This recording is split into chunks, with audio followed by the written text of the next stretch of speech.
and welcome to What's Your Story? I'm Missy Day, and with me on this segment is my friend Gerard Ramalho. Thank you. How's it going? Good. How are you? Excited to be here. Excited to be here. One of my favorite shows to watch. So Yeah. What is this? Like your third, fourth? I don't know. it is. Lots of I love times. It. I love it. I keep coming back, so something must be happening Yes, right. good. Yeah. So today is a big day for Gerard because I'm sure so many of you will recognize his face. He was a news anchor for Channel 3 for a really long time. And he's just been in a part of the community in general for a really long time. Yeah. And so then he ran for office and you didn't win. So, which I think is a good thing, but, because now you get to do something different, right?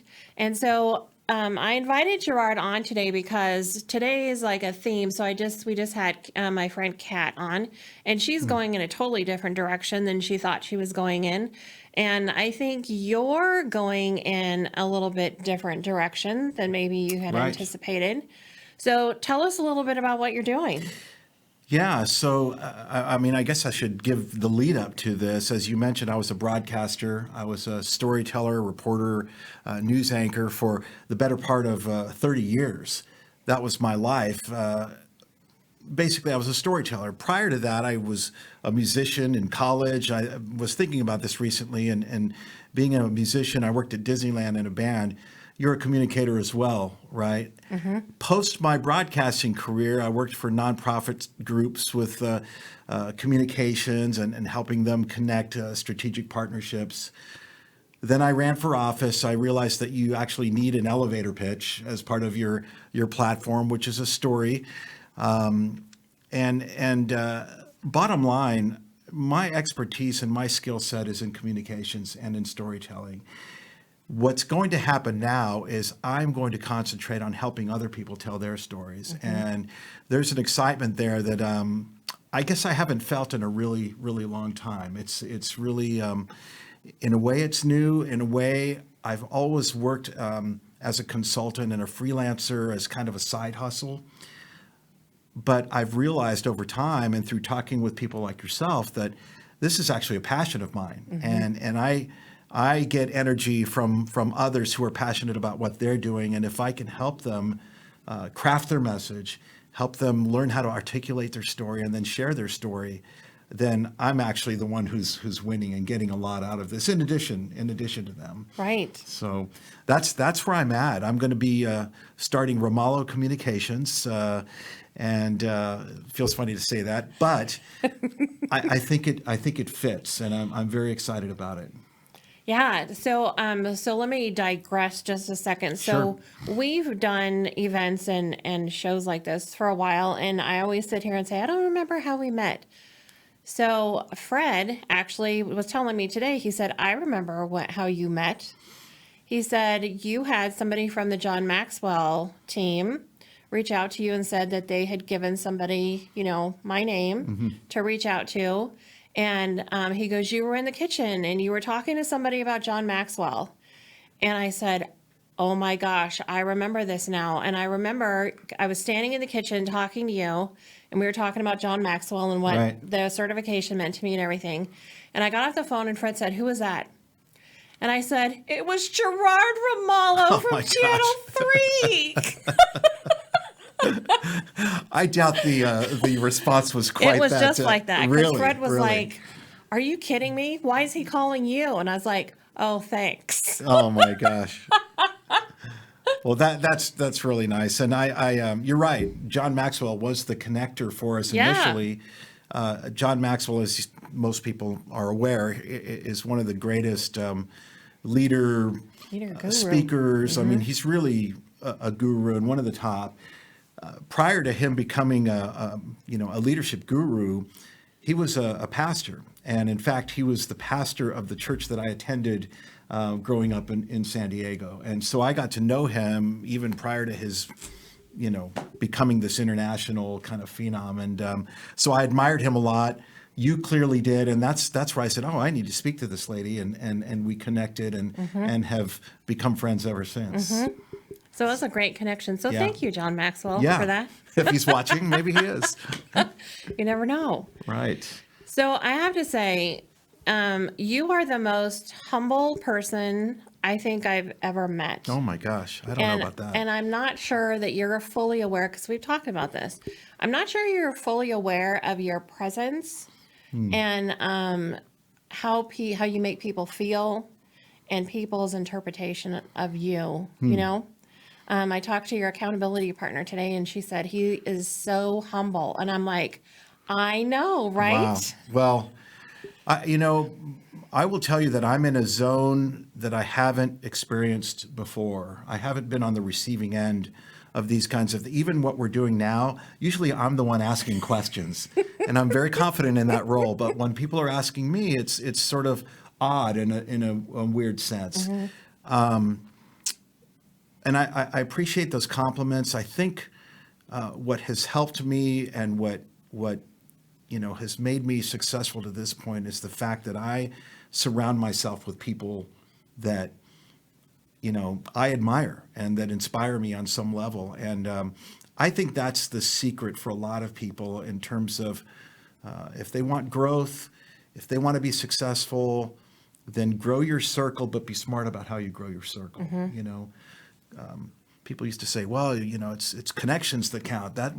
And there's some truth to that. It is connections, but you have to have people around you who are invested in you and who you can invest in and believe in and promote. And I think that's part of what makes us all successful. Mm-hmm. I agree.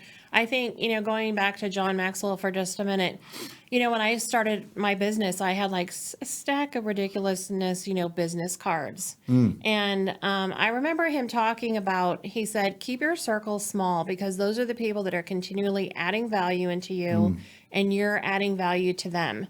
And he said, if you're all about, oh, I have 1,600 contacts, really? How many of those 1,600 are going to be with you when you need something or you need direction, How much are you actually learning, really? Well, exactly.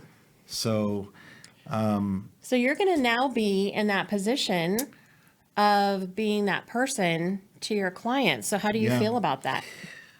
I'm excited. I'll be the first to admit I'm still obviously learning. We never really stop learning. I feel very confident about the communication part. I can craft a story. I can help people with messaging. I've had a lot of experience in the production side. I'm going to be doing more with my video production business. But I'm jumping into this coaching leadership aspect as well, training, and that's very exciting to me. That's the part that's a little bit new, and I'm just kind of grasping all of the information I can get from people like yourself, and I have a stack of books. I've got, thanks to you and actually others, I've got sticky notes all over my house and vision boards for the first time in my life, right? And yellow notepads with scribbles on there that only I can understand, but I love it. I wake up and I'm excited about what the day will bring, and I'm very, very anxious and excited about the future. I'm excited about the your coaching aspect because I think you bring an element that's really not out there, in the coaching world of your background, especially with media, videos, communication, where a lot of coaches kind of touch on that, but they really don't jump in the pool because they don't even have that expertise themselves. Right. So I think that's an area that's really going to work out well for you because, as entrepreneurs, people don't know, if they don't know you're out there, they can't do business with you. Right. And if you right. don't put your best foot forward or you're not real, which I think we both agree on, there has to be the authenticity of who you 100%, are. 100%. Or else people don't care anymore about that. They want to get past that. They want to work with somebody that's really going to identify with them. Yeah. And one of the areas where I believe I can coach people specifically is helping them develop a presence. So much of what we see today, we've got CEOs who are trying to create YouTube channels or they want to do a TED Talk or they want to get in front of an audience and they're not really sure how to do it. A lot of people are experts in their particular product or their particular service, but then when it comes to being a communicator, either they're afraid or they haven't done it before, or they don't know how to get started. And this is an area where, the same way you kind of throw your clients out there, I'm going to put them on camera and I'm going to say, okay, let's go. And then we'll go back and review it, and we'll pick apart what works and what doesn't work. And hopefully, we'll see improvement along the way, and then they'll be ready to go when it's time. So, Right. And you have your years of experience in front of a camera, right? You always looked super comfortable. Nothing ever seemed to faze you, and you were authentic and real. And we've talked about this before. The way you handled 1 October was so classy, yet you could tell that you were emotional. Yeah. You know what I mean? I mean, there are times, and I think people can see through whether you're authentic or not, and sure, that's very important if you're a news anchor, because they're not going to watch you if they think you're phony baloney, right? Right. But I would submit to you, in life, people are drawn to authenticity. And, when you're looking someone in the eye, or someone's going through something emotional, and you're clearly moved by that resonates. That says, okay, this person is real. But if you're not looking at someone and you're not engaged and you're not, part of what's actually being said, people will check out, and these are principles that can apply in business as well. Anyone who's working with a client or a customer base, when you're authentic, it will go a long way. Right. Yeah. So another thing I'm excited about that you're going to be doing that, again, I think is kind of a unique space, is because you ran for office, you got a feel of what that looked like and how people responded to that in your experiences. So let's talk about what you're going to be offering candidates. Sure. Here's my passion behind that. Obviously, I ran because I truly believe that we need good leaders who reflect our values. And I live in this community, so I want representation that's going to represent me and is going to move the community forward in a positive manner. I would encourage anyone who wants to serve on a public level like that, because it does take a lot, go for it. Now, having said that, that's not easy. I was very comfortable in the get up in front of people and share my story or share my platform part. But there was a lot of being a candidate that I didn't really know about. And you learn certain things along the way. But what I'd like to do is help candidates, first of all, develop and kind of craft their own platform. Again, learn how to deliver that message, be camera ready, because you're going to be interviewed by the media, you're going to be interviewed by newspapers and what have you. Right. And you do need to be prepared, and you have to have answers that are concise. Speaking in sound bites is not something that's very normal in normal conversation. Right. But you have to learn to, kind of, shrink your messages, but get all the key points across. So we're going to do some of that. We're going to do some on-camera ready. I'm going to help them create buzz about their campaign, and media strategy is also something that a lot of people don't know. And this is business-wide as well. How do you get your business?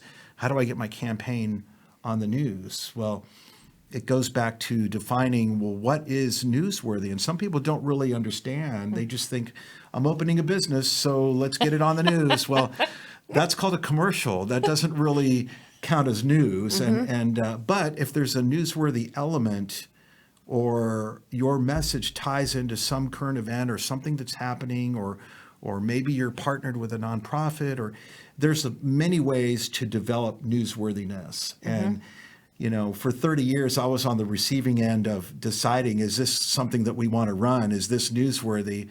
Now I'll be on the other side, and I'll be able to help people determine, how do we create newsworthiness, and how does this become newsworthy? Right. So I think there's some value there. I think, it's about filling a void for people. A lot of people have, as I say, a product or a service, but there's no message or vehicle to deliver that message with that service. Right. And so when I think on what I've done in my career, I think I can help people fill some of those voids.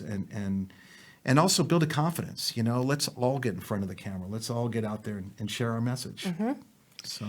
So that's one thing that's been easy about you. So a lot of my clients, they don't they don't want to do videos, or they don't want to be in front of a camera Right. because they're like, well, what do I say? And I think that's the biggest piece that you're doing in your business is there has to be clarity in your message. If you and we've talked about this, how I have a hard time talking about what's your story, because I'm so into the whole thing that it's like, I just end up rambling on, and people have checked out and they're like, "Yeah, okay, and I think business owners do the same thing. They're so attached because it's their baby that they overtalk it, and you need to be clear with a simple message. Right, right. Storytelling is it's a craft. It's a technique. In its simplest form. When we were children, nursery rhymes or storybooks. There's a beginning, a middle, and an end. Well, in business, and when you have to put a platform together, or you have to put an elevator pitch together, it's still the same format, but it's more like a hook, a value proposition, and then a call to action, instead of just a beginning, middle, and Right. happy ending, or whatever you want to call. So there are ways to simplify it. It takes a little study, a little thought. You have to go through and decide, okay, what is my value proposition? Which, by the way, is the most important element. If the listener or the viewer doesn't see value, Right. they're not going to connect on whatever level you want them to connect. So defining that value proposition is probably the key element of your story. And and I think here's the thing about that. Once you have it down and you know what you're about, and then you start to practice delivering it, and you can write it clearly and you can share it clearly. Next thing you know, you're a great presenter, and you don't have to try and sell anything. You just share with passion what you believe, Right. and people will connect. They do, as long as you believe in what you're doing and you know the value you bring to the table. All you have to do is bring that to the conversation, and people can feel it and they can see it, and they want to do business, Yeah. with you. And we have to stay passionate. You have to stay authentic. You have to be engaging. I mean, these are all things that you can work on, because you'll start to pay attention to yourself, and you'll start to say, okay, well, I'm sounding a little tired. And once you record yourself, then you really see how you look and how you sound. And it's painful to watch yourself, but we were required to do that, for the most part in TV news, because you don't learn if you don't do that. Right. You're your own worst critic. We had outside critics, consultants as well, but and the public, they'd surely let you know if they didn't like something, but you're going to be your own worst critic. And you're going to say, okay, I don't like how I look here, or I don't like how I sounded, or, I really am not that passionate about what I'm saying, And then when you bring in a third party and you bring in other people to kind of critique that, you're going to grow. You're just going to get better, Oh, yeah. And it's helpful too. I remember when I first started my business and I hired somebody to do videos, and he kept saying, you need to smile more, smile bigger, look happy, look excited. And I'm like, I feel like I'm being a freaking clown right now. Are you kidding me? But then you went back and looked at it. Yes. And it's like, oh, yeah. Yeah. It's a little bit different. I tell people you have to be a more enthusiastic version of yourself, a more confident, more enthusiastic version of yourself. Sometimes that means raising the pitch level, volume a little bit. Maybe not being afraid to use your hands and gesture, if it's natural. Right. If you start to do things that don't look natural, then that's going to distract, right? Right. But you just generally have to elevate whatever you think you're doing, and it'll come out better. Yeah. For sure. Yeah. So that's another little piece. So let's talk about that piece, your video piece. Yeah. So for, at least a decade now, I think it's closer to 13 or 14 years, I have had sort of a side hustle, a video production business called Commercial Me Now. And essentially what I would do is hire my friends who were photographers or editors, and I would produce videos for various companies. I've never really advertised this. When I was working for a television station, I wasn't really allowed to advertise it. But now I'm going to be expanding this. And really, we're a full service video production business. We can, I mean, I have guys that I work with regularly who are, drone licensed and have worked on real estate. I have people that have worked on major productions. We have access to all of the equipment, cranes and dollies and all of the heavy, production equipment. And the guys that I work with are doing this already for major networks. One of my partners is the head videographer for the Golden Knights here in Las Vegas. And so this is the level of production that we're offering. And now it's not going to be so much of a side hustle. Right. What people will get, as opposed to going to a different production place is I'm going to be working with individuals on the story component. They're not just going to be getting pictures pasted on a timeline. I'm going to make sure that the story and the message is clear and concise, and I'll get my production team together and we'll put some videos together. So I'm excited about that.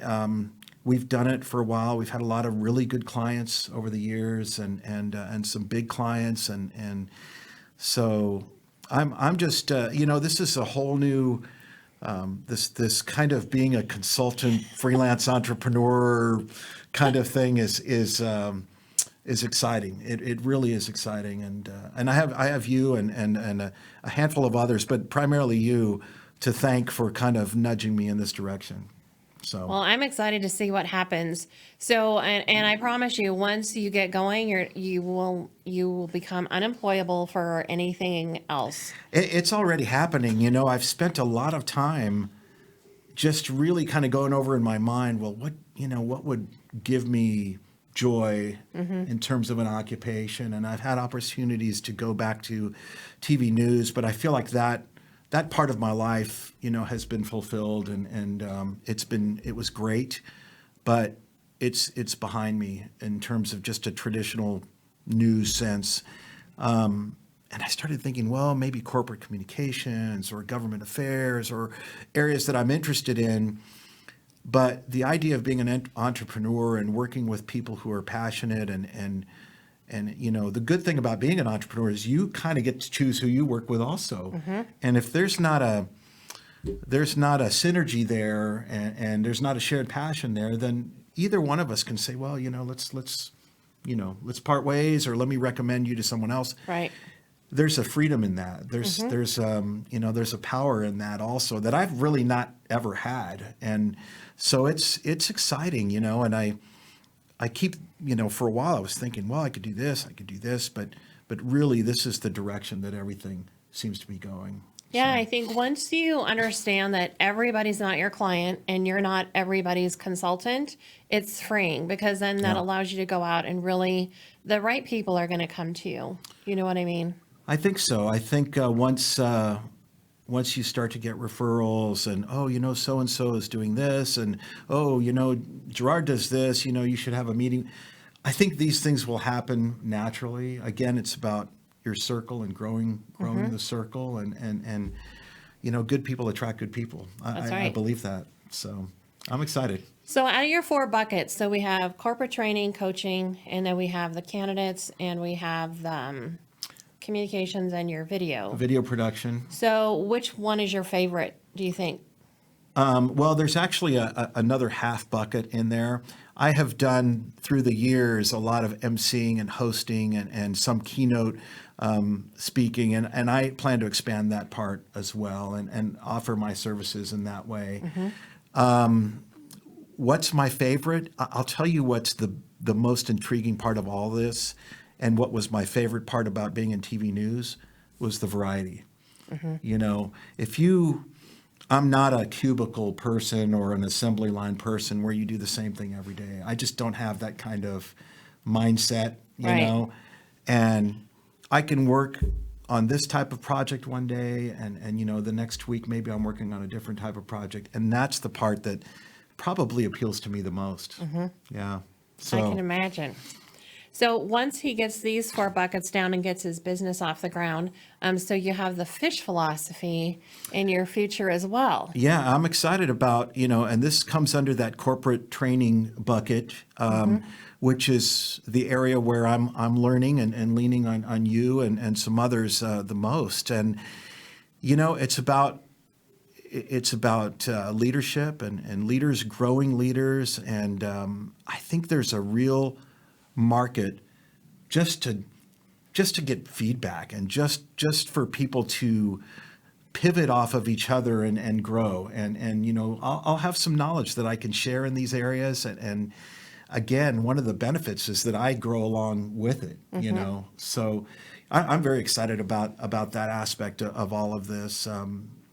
I've shared with you that I haven't really viewed myself as a kind of a leadership, training person in the past. But then you pointed out to me, you said, well, you were in charge of some staff at your news station, and you were, as a news anchor, you were kind of a leader in the community, and as a political candidate, you had to lead others, and that started to resonate with me too. It's like, yeah, you're right. People look to me for some direction, and I've certainly made my mistakes. I've certainly gained some experience, and why not share what I've learned with others? So we're doing it.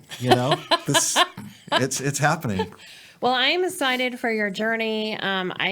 It's awesome for me to watch you grow and really just jump off a cliff and figure it out later. Right. You're doing really well with that. So if people would like to hire you or talk to you about what you're doing, how do they get a hold of you? Sure. Well, the best way is probably my email at this point. I have a website, a new website that's under construction. It will be ramalhocommunications.com, but my email is gerardramalho@gmail.com. And of course, I'm on all the social platforms. So if they just look up my name, I'm the only Gerard Ramalho on the web, I believe. So you're likely going to be able to get in touch with me. And my information is public, phone and all of that. You can contact me very easily. And we're still, so we, Michelle and I brought Gerard on as part of the What's Your Story team after this last What's Your Story. So we're excited for all the things that you bring to that as well. I'm thrilled about that venture and that the fact that you guys brought me on to be a part of this. I just believe in the concept, and it is a little bit difficult to describe what exactly it is. You mentioned that, but it's about stories, and it's about connecting people, and the stories are what drive it. People who come to one of our events, they're going to be moved in one way or another because you're going to hear all different types of backgrounds. What it's not is a motivational conference where you go and you get a lot of PowerPoints and people tell you do this, do this, do this. No, it's raw, it's organic, it's sometimes very emotional. You can cheer and cry in the same half hour, same story, and you will. right? So it's great. People have a lot of great stories to share, and they inspire us, they connect us, and they compel us into action. Right. And so I'm thrilled about this venture. I think we've only scratched the surface on what this will eventually become. I really believe that. Just based on our first, my first big event with you guys, I truly did not know what to expect. And first I was a little skeptical too, because it's an all-day event. Actually, it's a 2-day event. And I thought to myself, no one's going to want to sit and listen to speakers for that long. But I committed to it because it's Missy, and no one says no to Missy. And honestly, I was just glued to my seat. If I wasn't directly involved with some of it, I was very engaged with all the speakers, and it's entertaining, and it's educational. It's a lot of things. One of these days we'll come up with a good description of what it actually is. Yeah, someday. But it's a lot of things, and it's something you don't want to miss. We'll Yes, that's good. Thank keep you. it at that. Well, we're thrilled to have you, and thank you for coming on the podcast today. It's always for a having pleasure me. to have you here. And I'm just excited. And again, if you would like to have your company wants to learn how to tell your story, how to have clear messaging, if you'd like your employees to be happier, have less, retention, not less retention, you don't want that, more retention, communication, which I'm not doing a good job of right at this moment, but he's the whole deal. Anything you need, check out Gerard. Well, thank you so much. I'm very excited about this, and I appreciate the invitation. Thanks, Missy. You're welcome. And thank you for joining us, and have a great day.